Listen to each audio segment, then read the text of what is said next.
കാസർഗോഡ് പെരിയ ഇരട്ടക്കൊലക്കേസിലെ പ്രതികൾക്ക് പരോൾ. ഒന്നാം പ്രതി ഉൾപ്പെടെ 5 പ്രതികൾക്കാണ് പരോൾ അനുവദിച്ചത്. എല്ലാ മാനദണ്ഡങ്ങളും ലംഘിച്ചാണ് തീരുമാനമെന്ന് കൊല്ലപ്പെട്ട ശരത്ലാലിന്റെ പിതാവ് സത്യനാരായണൻ കുറ്റപ്പെടുത്തി. പെരിയ കല്യോട്ടെ യൂത്ത് കോൺഗ്രസ് പ്രവർത്തകരായ ശരത്ലാൽ, കൃപേഷ് എന്നിവരെ കൊലപ്പെടുത്തിയ കേസിൽ ശിക്ഷിക്കപ്പെട്ട ഒന്നാം പ്രതി പീതാംബരൻ ഉൾപ്പെടെ 5 പേർക്കാണ് പരോൾ അനുവദിച്ചത്. 4-ാം പ്രതി അനിൽ, 5-ാം പ്രതി ഗിജിൻ, 6-ാം പ്രതി അശ്വിൻ, 15-ാം പ്രതി വിഷ്ണുസുര എന്നിവർക്കാണ് പരോൾ ലഭിച്ചത്. LDF സർക്കാർ അധികാരം ഒഴിയും മുൻപ് 20 ദിവസത്തേക്കാണ് പരോൾ അനുവദിച്ചത്. കണ്ണൂർ സെൻട്രൽ ജയിലിൽ കഴിയുകയായിരുന്ന ഇവർ നാട്ടിലെത്തി.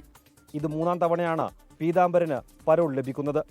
നേരത്തെ കേസിൽ വിചാരണ പൂർത്തിയാക്കി ശിക്ഷിക്കപ്പെട്ട് 6 മാസത്തിനുള്ളിൽ തന്നെ പ്രതികൾക്ക് പരോൾ ലഭിച്ചിരുന്നു. മുൻപ് ബേക്കൽ പോലീസ് സ്റ്റേഷൻ പരിധിയിൽ പ്രവേശിക്കുന്നതിന് വിലക്കുണ്ടായിരുന്നെങ്കിൽ ഇത്തവണ പരോൾ വ്യവസ്ഥയിൽ അതില്ല. എല്ലാ മാനദണ്ഡങ്ങളും ലംഘിച്ചാണ് പ്രതികൾക്ക് പരോൾ നൽകുന്നത് എന്നും LDF സർക്കാർ ക്രിമിനലുകൾക്ക് ഒത്താശ ചെയ്തുവെന്നും ശരത്ലാലിന്റെ പിതാവ് സത്യനാരായണൻ പറഞ്ഞു. ഇവർക്ക് എവിടെയും സ്വാതന്ത്ര്യം നൽകിക്കൊണ്ട് പോകാമെന്നുള്ള ഒരു രീതിക്കാണ് ഇപ്പോൾ പരോൾ കൊടുത്തിട്ടുള്ളത്. അപ്പോൾ അതിനെതിരെ ശക്തമായ ഒരു ജനങ്ങളുടെ രോഷമുണ്ട് നാട്ടിനകത്തും പുറത്തും.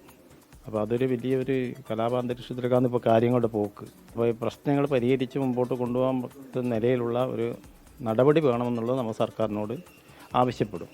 അതേസമയം പ്രതികൾ നാട്ടിലെത്തിയാൽ സംഘർഷ സാധ്യതയുണ്ടാകുമെന്ന പോലീസ് റിപ്പോർട്ട് അവഗണിച്ച് ജയിൽ ഉപദേശക സമിതി പ്രതികൾക്ക് അനുകൂലമായി റിപ്പോർട്ട് നൽകിയെന്ന ആക്ഷേപവും ഇതിനകം ഉയർന്നിട്ടുണ്ട്. അതിനിടെ കല്യോട്ട് മേഖലയിൽ പോലീസ് സുരക്ഷ ശക്തമാക്കി. 24 കാസർഗോഡ്.